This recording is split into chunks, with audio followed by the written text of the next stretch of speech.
Olá, seja você muito bem-vindo a mais um Palavra Aberta aqui na TV Câmara. Não se pode falar de turismo no Brasil sem citar nossos destinos. Somos o segundo país do mundo em atrativos naturais, segundo a OMT, a Organização Mundial do Turismo, e o sétimo em atrativos históricos e culturais de um rol de quase 160 países. Estamos muito bem posicionados, porém, pouco nos valemos desse potencial. Eu sou William França e é sobre a proposta que reconhece o turismo colaborativo como um segmento da cadeia produtiva do turismo que eu converso agora com um dos autores da proposta, deputado Paulo Ganimi, que representa o estado do Rio de Janeiro pelo Partido Novo. Deputado, seja muito bem-vindo ao Palavra Aberta. Obrigado, William. Obrigado a todos. É um prazer estar aqui com vocês. Falar sobre um tema que eu acho que é importante, como você bem falou, para o Brasil, e eu que sou do Rio de Janeiro, ainda mais para o meu estado. Que é a capital que mais recebe turistas, exatamente, né? Exatamente. Deputado, a gente tem um falso reconhecimento desse turismo colaborativo no Brasil. É aquele famoso jeitinho, né? E como não está regulamentado o turismo colaborativo, a gente tem um turismo de voluntariado que tem feito mais ou menos o mesmo papel, só que ele é completamente sem regras. Exato. A sua proposta é justamente dar regras ou tornar mais coerente a realização desse turismo que existe no mundo inteiro, não é isso? Exatamente. É da segurança jurídica. Na verdade, assim, eu defendo, quanto menos a presença do Estado e de leis, melhor. Mas o que está acontecendo hoje no Brasil é que essa prática do turismo colaborativo, ele acaba acontecendo de forma natural. E aí o Ministério do Trabalho, muitas vezes, por não ser regulamentado, ele acaba punindo aquele que recebe o turista que quer trabalhar e agir de forma colaborativa, porque ele considera aquilo ali como algo que desrespeita as leis do trabalho. Então, o que a gente quer é dar segurança jurídica para o turista, para o empreendedor, aquele que recebe o turista, e para a sociedade como um todo. Até mesmo para os outros hóspedes ou outras pessoas que estão visitando aquele lugar e que estão sendo recebidos por aquele que trabalha como turista colaborativo, né, que ele possa também ter segurança do bom recebimento. Essa questão do contrato, com essas regras de troca de atividades, é o cerne do seu projeto, não é? Exatamente. Isso? Hoje a gente tem a economia solidária. Né? A economia solidária, o que ela é? Olha, eu faço uma coisa, você faz outra, o outro faz outra. A gente não troca valores financeiros, a gente troca trabalho, serviço, e no final todo mundo ganha. O conceito é mais ou menos o mesmo. A diferença é que ali, pensa só, um jovem hoje que quer visitar um outro lugar, ou jovem, uma pessoa mais velha também, não importa, mas assim, que não tem grandes recursos. Ou quer viver uma experiência diferente, às vezes até não é falta de recursos, e sim uma forma diferente de apreciar aquele lugar. Né? É a experiência que vale, né? E ele não precisa necessariamente daquele salário, né? E ao mesmo tempo, o outro lado, a gente está pensando principalmente o quê? A pousada, aquele famoso, que é em inglês, né? Mas é bed and breakfast, que é os hostels, os hostels, aquela senhora que tem uma casa de praia, e ela vivia com a família, hoje ela tem uma casa que tem 5 quartos, ela mora sozinha, ou mora com o marido, e ela quer receber pessoas. O que ela faz? Ela aluga esses quartos. Mas o que acontece na baixa temporada?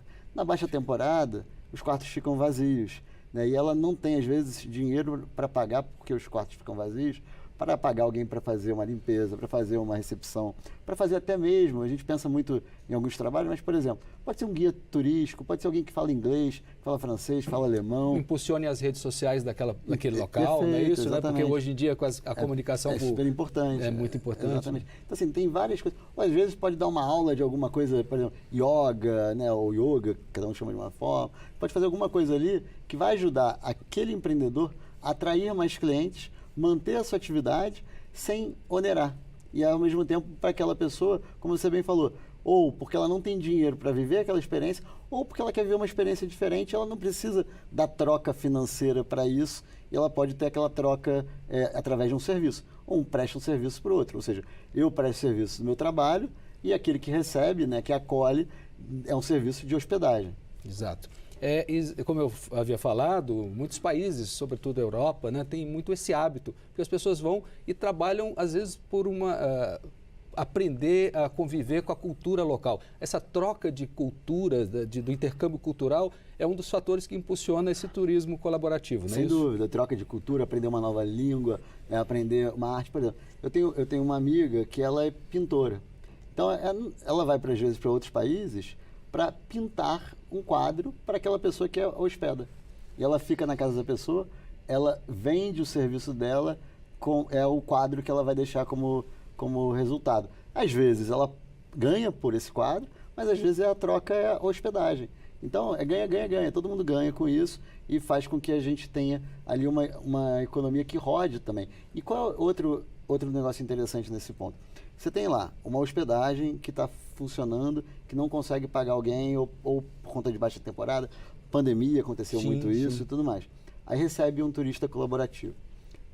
Ela vai conseguir diminuir os custos dela, prestando um serviço de hospedagem, e ela vai, às vezes, gerar outra oferta de emprego.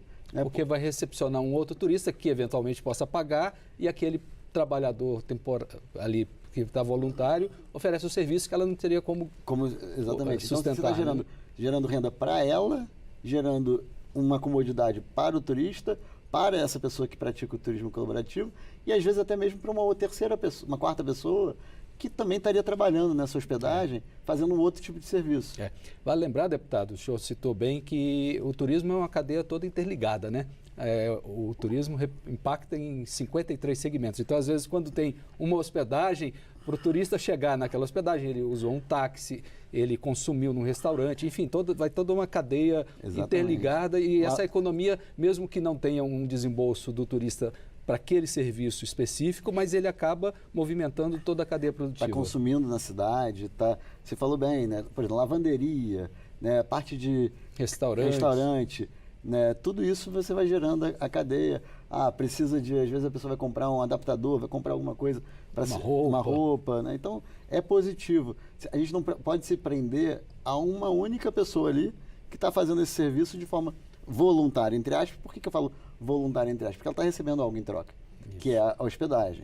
Esse voluntariado, entre aspas, eu dei uma pesquisada na internet, hoje existem mais ou menos 900 oportunidades de voluntariado no Brasil, chamando gente do mundo inteiro, mas não tem nenhuma regulamentação. Exatamente. Eu até preferiria que não tivesse necessidade, mas para dar essa segurança a gente propôs esse projeto, que inclusive foi uma demanda da categoria. Então a gente recebeu isso do pessoal que entende de hotelaria. De hotelaria, né? Exatamente. Foram eles lá, até um conhecido nosso, o amigo Léo, que fez, ele hoje não está nem mais representando a hotelaria no Rio de Janeiro, mas ele que fez essa demanda justamente porque estava vivenciando isso.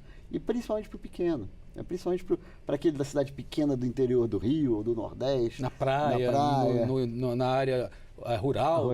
Exatamente. Então, assim, tem muita vantagem. Claro, a gente tem que conter o abuso, né? Então, acho que não é para também fazer disso uma prática que seja ruim para as pessoas. Né? Isso tem que ser bom para todo mundo. Então, o abuso tem que ser contido. Mas, assim, o abuso já é contido pelo Ministério do Trabalho. Então, não é para que isso seja usado contra aquele que vai lá fazer o turismo colaborativo. Caso haja alguma prática abusiva, lesiva, a própria justiça vai acionar, a própria pessoa pode acionar. E a gente tem que lembrar que a gente está em 2022, quase 2023.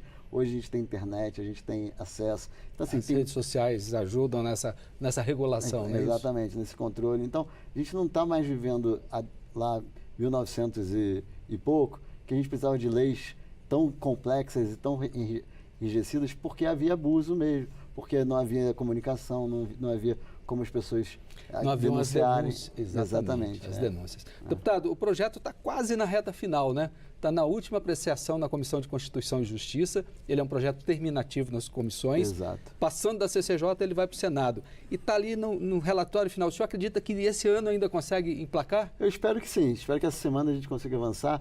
E é importante, você falou, né, terminativo, né, o eleitor, ou quem está assistindo a gente, 70%, não tem mais, não sei se esse número está atualizado, dos projetos não precisam ir para o plenário.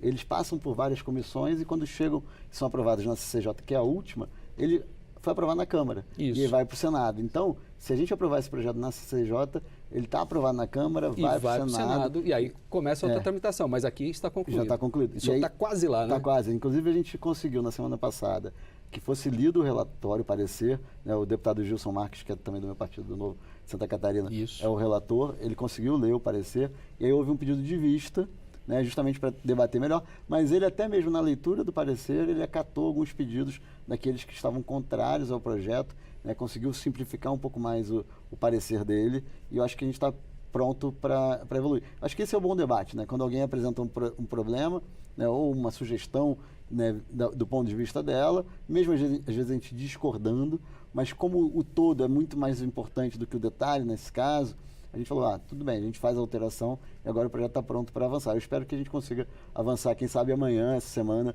a gente tenha esse projeto aprovado e aí fica para o ano que vem a tramitação do Senado. Deputado Paulo Ganimi, eu gostaria de agradecer muito a sua presença aqui no Palavra Aberta e desejar sucesso na tramitação final do projeto. Muito obrigado, prazer estar aqui com vocês e obrigado a vocês que estão em casa assistindo a gente. Muito bem. E eu me despeço aqui agradecendo também a sua audiência. Quer saber mais detalhes sobre o projeto de lei 2.994 de 2020, este sobre o qual conversamos aqui, ou mesmo sobre todas as outras discussões do Parlamento? Acesse o nosso portal na internet, câmara.leg.br. Fica ainda como sugestão a dica para seguir as redes sociais da Câmara no Twitter, no Facebook, no Instagram e no TikTok. Novamente, muito obrigado por sua atenção.